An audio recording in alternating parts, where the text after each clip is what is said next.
Assalomu alaykum, hurmatli talabalar. Bugun sizlar bilan kecha klinik darsimizda ko'rib chiqqan joint cracking, ya'ni barmoqlarni qirsillatish salomatligimizga qanaqa ta'sir ko'rsatadi, ya'ni bo'g'imlardagi har xil o'zgarishlarga olib keladimi, yo'qmi?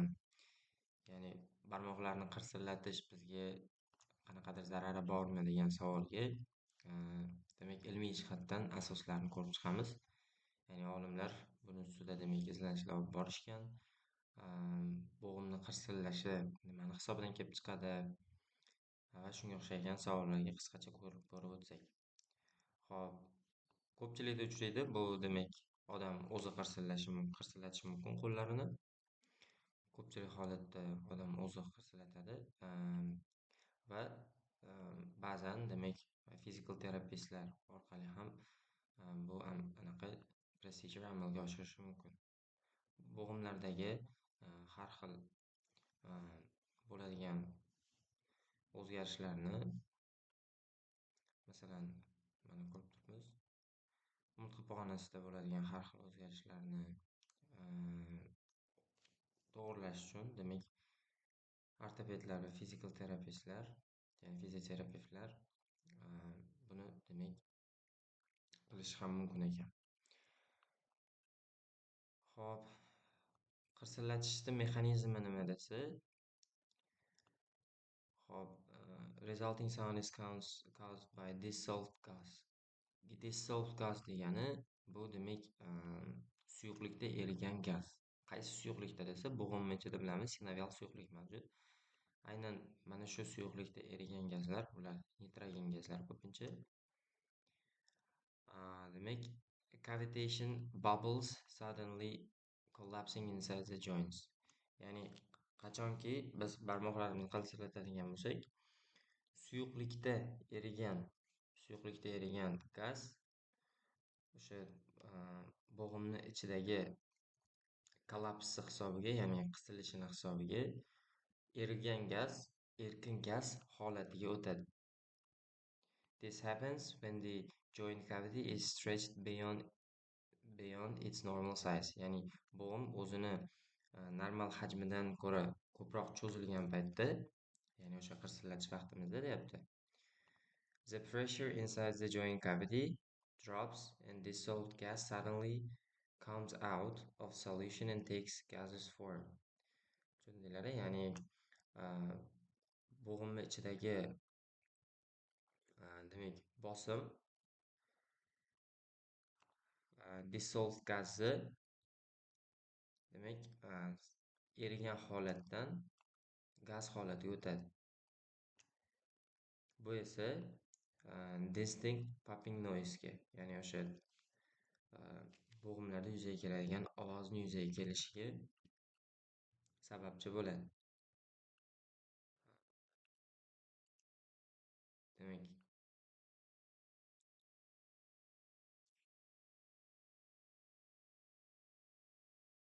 to be able to crack the same knuckle again requires waiting about 20 minutes before the bubbles dissolve back into the synovial fluid and will be able to form again. E'tibor bersanglar, bir marta qirsillatgan barmog'inglar ikkinchi marta qirsillamaydi. Buni sababi boyagi demak gaz holatiga o'tdi-yu, dissolved gazlar bizda shu anaqaga o'tdi, gaz form.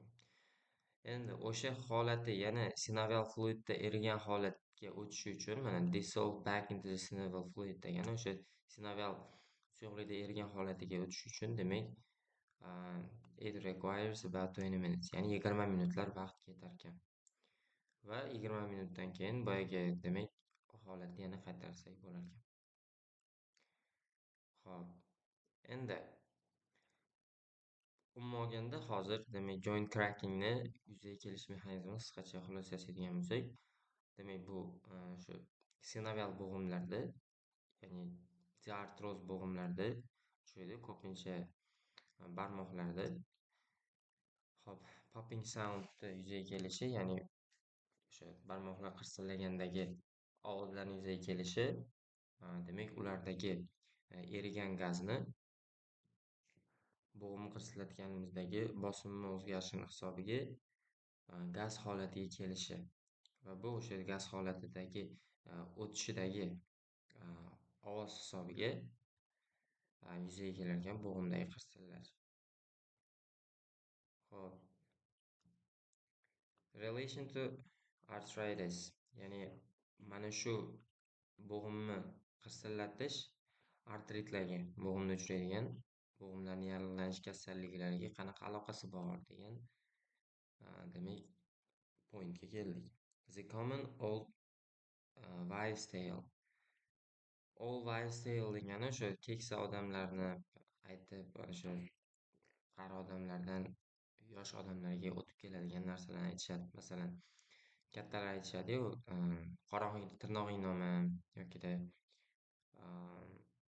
nima deydi, siz to'kchalman, shunaqa kabi superstition, ya'ni asoslanmagan, lekin mana shu bizda shu avloddan avlodga o'tib kelganligi uchun mana shu narsani qilmasligimiz, ya'ni mana aytyapti superstition claims, ya'ni hech qanaqa demak bularda o'sha ilmiy isbot yo'q, lekin shu narsa demak qilmaslik talab qilinadi. Old wives' tale ham shunaqa qarilar aytib keladigan narsa. Cracking one's knuckles cause arthritis, ya'ni qarilar aytarkan, mana shu narsani qilaversang artritlarga olib keladi deb. Without scientific evidence, ya'ni hech qanaqa ilmiy dalil yo'q bunga. A study published in 2011 examined the hand radiographs of 215 people aged 50 to 89. Endi 2011-yilda olimlar scientific research olib borgan ekan. 215 ta odamni qo'llarini rentgen qilibdi ular. 215 ta odamning hammasi 50 dan 89 yoshgacha bo'lgan ekan. It compares the joints of those who regularly cracked their knuckles to those who didn't. Bu odamlar ichida doimiy qo'lini qirsillatib yuradigan hamda qirsillatmaydiganlarni alohida ajratib, boyagi rentgen natijalarini bir-biriga solishtiribdi. Mana shu researchda. The study concluded that demak knuckle cracking didn't cause hand osteoarthritis no matter how many years or how often the person cracked their knuckles. Ya'ni ilmiy demak izlanish shuni xulosa qiladiki, qo'lni qirsillatish did not cause, ya'ni hech qanaqa demak hand osteoartrozlarga, ya'ni qo'ldagi uchraydigan osteoartritlarga olib kelmaydi. No matter how many years, farqi yo'q, bu qancha yil va qancha ko'p qirsillatishidan qat'iy nazar. Aynan mana shu demak 2011-yilda o'tkazilgan 215 ta odamda scientific researchning xulosasi. This early study has been criticized for not taking into consideration the possibility of confounding factors such as whether the ability to crack one's knuckle is associated with impaired hand functioning rather than being cause of it. Hop, bu demak anaqa scientific research kritika qilingan ekan. Hamma faktorlarni to'liq demak o'z ichiga qabul qilmagansan. Bu mana shu qo'llaring qirsillatishing boyagi bo'g'imlarni qisilishiga va uni funksiyasini kamayishiga to'g'ridan to'g'ri emas, ya'ni bilvosita bo'lsa ham ta'sir ko'rsatadi degan narsani demak odamlar aytishgan ekan. Hop, the medical doctor Donald Unger, I don't know how to pronounce this name. Donald Unger, anyways, cracked the knuckles of his left hand every day for more than 60 years. Hop, Donald Unger degan demak medical doktor o'z anaqasida umri davomida, ya'ni 60 yil davomida o'zini chap qo'lini har kuni Demak, qirsillatar ekan. But he did not crack the knuckles of his right hand. Ya'ni chap qo'lini qirsillatar ekan, lekin o'ng qo'lini qirsillatmas ekan. 60 yil davomida. No arthritis or other alignment formed in either hand. Mana shu yil davomida demak hech qanaqa artritlar ham bo'lmagan yoki bo'g'imda qanaqadir o'zgarishlar ham bo'lmagan ikkala qo'lda ham. Ya'ni qirsillatganda ham, qirsillatmaganda ham.